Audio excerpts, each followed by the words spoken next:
Balikan po natin ang kaso ni Mary Jane Veloso. Ang laban para mailigtas sa sentensyang kamatayan si Veloso, inabot ng 3 administrasyon. Balikan po natin ang makailang ulit na apela ng Pilipinas sa Indonesia at kung paano humantong sa isang kasunduan ang dalawang bansa matapos ang 14 na taon sa pagtutok ni JP Soriano.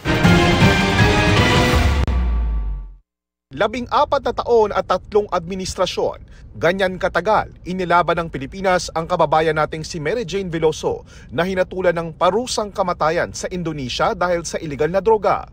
Trabaho sa Indonesia ang pangako ng recruiter ni Mary Jane nang lumipad siya pa Indonesia noong April 2010. Pero lingid daw sa kanyang kaalaman ang maletang pinabitbit umano sa kanya ng mga Pilipinong recruiter. May lamang mahigit 2 kilong heroin na nadiskubre pagdating niya sa Yogyakarta Airport. 6 na buwan matapos niyan, hinatulang guilty sa kasong drug trafficking si Veloso na sinintensyahan ng kamatayan. Kami po ay natatakot.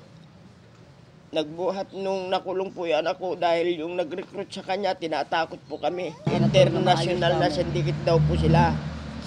Baka raw kami isa-isain o yung anak namin napapatayin nila sa Indonesia. Matapos ang maraming mga apela, April 2015, nang mapabilang si Veloso sa 10 convict na itinakdang bitayin ng Indonesia.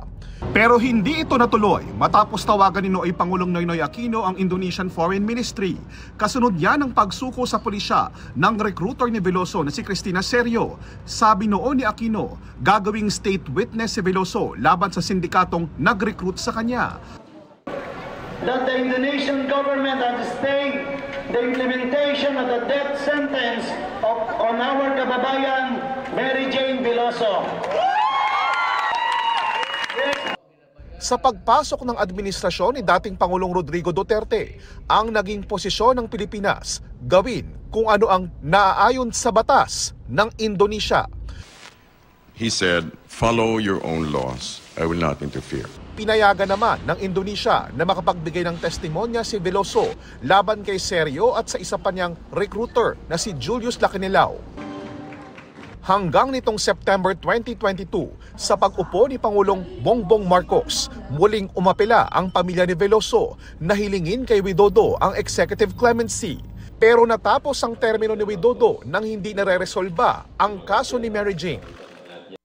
Pagpasok ng pamunuan ng bagong Indonesian President na si Prabowo Subianto, tila nagbago ang ihip ng hangin. Si Prabowo, personal na nagtungo sa Pilipinas para personal na bisitahin si Marcos noong Setyembre bago ang kanyang inaugurasyon. At sa kanyang panunumpa bilang Pangulo nito lang Oktubre, kasama sa mga bisita si Pangulong Marcos. Sabi ng DFA, meron ding bagong ipatutupad na batas ang Indonesia. Indonesia is formulating a policy of transfer of foreign persons to their host countries. Indonesia itself has a law which will take effect in 2026 about what in effect would be, if not necessarily the abolition of the death penalty, but some sort of informal non-implementation of the death penalty. New administration of President Prabowo wants to open a new chapter in its relations with foreign countries, including the Philippines.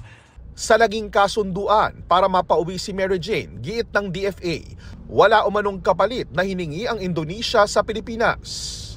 The Indonesians have not requested any payback, any quid pro quo for this.